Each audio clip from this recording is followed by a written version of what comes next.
US investment green card. $800,000 must have legally documented money. Exit period after 3 years. Shuda LP 6302946180. Janasena party Avanigadda MLA మండలి బుద్ధప్రసాద్ ప్రస్తుతం ఉన్నారు. Pawan deputy సీఎంగా బాధ్యతలు తీసుకున్న నేపథ్యంలో ఆయన స్పందన ఎలా ఉంది తెలుసుకున్నాం. సార్, మీ అధినేత ఈరోజు డిప్యూటీ సీఎంగా బాధ్యతలు తీసుకున్నారు, కలిసారా? ఏం చెప్పారు సార్? చాలా ఆనందకరమైన రోజు. ఎందుకంటే ఆంధ్ర ప్రజలందరూ కూడా ఎదురు చూసిన రోజు ఇది. ఎందుకంటే సమాజం గురించి నిరంతరం ఆలోచించి ప్రజాహితం కోసం ఎన్ని త్యాగాలకైనా సిద్ధం అయిన వ్యక్తి పవన్ కళ్యాణ్ గారు. వారి రోజున ఉప ముఖ్యమంత్రి కాకుండా పంచాయతీరాజు, గ్రామీణాభివృద్ధి, అలాగే పర్యావరణ పరిరక్షణ కోసం అటవీ శాఖలను వారు తీసుకోవటంలోనే వారి యొక్క మనస్తత్వం ఏంటో మనందరికీ అర్థమవుతుంది.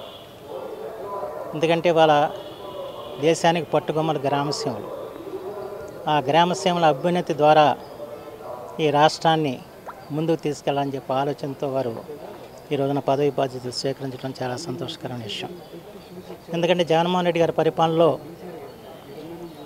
ఇవాళ గ్రామసీమలు ఎంత అధ్వాన స్థితికి చేరాయో మనందరికీ కూడా తెలిసిన విషయం. ఓ పక్కనేమో రహదారులన్నీ కూడా చిన్నామరణమై ఉన్న పరిస్థితి కల్పించారు. మరో పక్కన తాగునీటి సమస్యలు, గ్రామాన కూడా తాగునీటి సమస్య. ఈ సమస్యలన్నీ కూడా పరిష్కారం చేసే ప్రయత్నంలోనే వారి బాధ్యతలను స్వీకరించడం జరిగింది. అంచేత ముఖ్యంగా నేను కూడా గ్రామీణ ప్రాంతం నుంచి వచ్చిన వ్యక్తిగా ఇవాళ గ్రామాలకి మళ్ళా ఒక మహోన్నతమైన దశ లభిస్తుందని చెప్పిన విశ్వాసం మాత్రం నాకుంది. వారి యొక్క నాయకత్వంలో తప్పనిసరిగా మహాత్మా గాంధీ గారు ఆశించిన విధంగా గ్రామ స్వరాజ్యం సాధించబడుతుందని చెప్పి నేను భావిస్తున్నాను. సార్, కృష్ణా డెల్టాకు సంబంధించి ముఖ్యంగా మీ నియోజకవర్గంలో కాలువలకు సంబంధించి కానీ లేక నీటి సమస్య చాలా ఉంది. వాటిని ప్రభుత్వం దృష్టికి ఎప్పుడు తీసుకెళ్ళబోతున్నారు?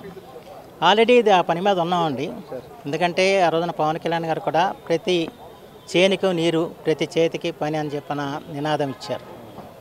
ఆ నినాదంతోనే మేము ఎన్నికలకు కూడా వెళ్ళటం జరిగింది. అంచేత ఇవాళ ఈ ఇరిగేషన్ రంగాన్ని పూర్తిగా నిర్వీర్యం చేసిన పరిస్థితి గత ప్రభుత్వంలో జరిగింది.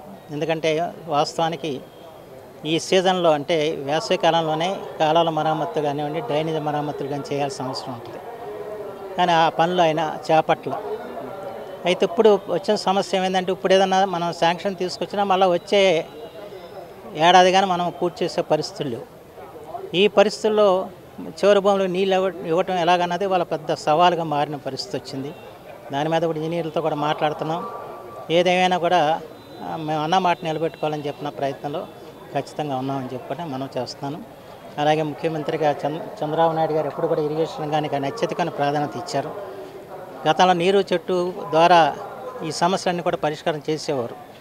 కానీ ఆ నీరు చెట్టు పథకం పోయింది. అలాగే నీటి సంఘాలు లేవు.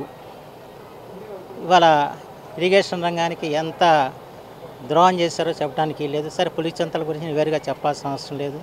ఆ పులిచింతలను అటకెక్కిచ్చారు. అది ఎప్పుడు పూర్తయ్యేది తెలియని పరిస్థితి ఏర్పడిపోయింది.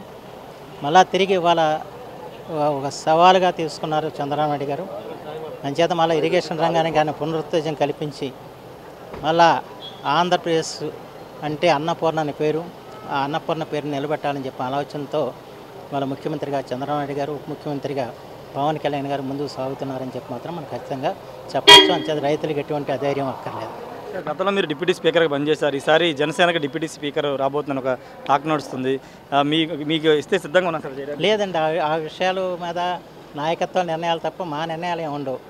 మేమల్లా అంటే ప్రజలు అత్యధికమైన మెజార్టీతో వాళ్ళ అమ్మనిగడ్డ నియోజకవర్గం ఎమ్మెల్యేకి గెలిపించారు కనుక ఆ నియోజకవర్గం యొక్క సమస్యలు తీర్చడమే ప్రధానంగా నా కర్తవ్యం తప్ప ఈ పదాల గురించి నా ఆలోచన లేదు. జనాలు ఊహించుకుంటూ ఉంటారు. కానీ ఇద్దరు నాయకులు కలిసి నిర్ణయం చేయాలి ఎవరిని ఎలా ఉపయోగించుకోవాలన్నది. అంచేత దాని గురించి మీరేం ఊహలో చెందొద్దు. దాని గురించి నాకైతే ఆలోచన లేదు. Thank you sir. ఖచ్చితంగా ఇద్దరు నాయకులు నిర్ణయం తీసుకుంటారని చెప్తారు. ముఖ్యంగా కృష్ణా డెల్టా ప్రాంతానికి గత ఎన్నో రోజులుగా ఇబ్బందులు అయితే ఉన్నాయి. సాగునీటి రంగానికి ఆఖరి పంట భూముల వరకు నీళ్ళు సమస్య ఉంది. ఆ సమస్యలన్నింటి మీద అటు deputy CM Pawan Kalyan, CM Chandrababu ఇద్దరు కూడా చర్చించి నిర్ణయం తీసుకుంటారు. ప్రతి చేనుకి నీరు, ప్రతి చేతికి పని అనే నినాదంతో మేము ప్రజల్లోకి వెళ్ళాం కాబట్టి ఆ దిశగానే అడుగులు పడతాయని మండలి బుద్ధప్రసాద్ చెప్తున్నారు. Camera person విజయ్తో Rayesh RT, Vijayawada నుండి. మరిన్ని వీడియోస్ కోసం ఛానల్ ని సబ్స్క్రైబ్ చేయండి. లేటెస్ట్ అప్డేట్స్ కోసం వాట్సాప్ ఛానల్ ని ఫాలో చేయండి. అండ్ లింక్ డిస్క్రిప్షన్ లో ఉంది.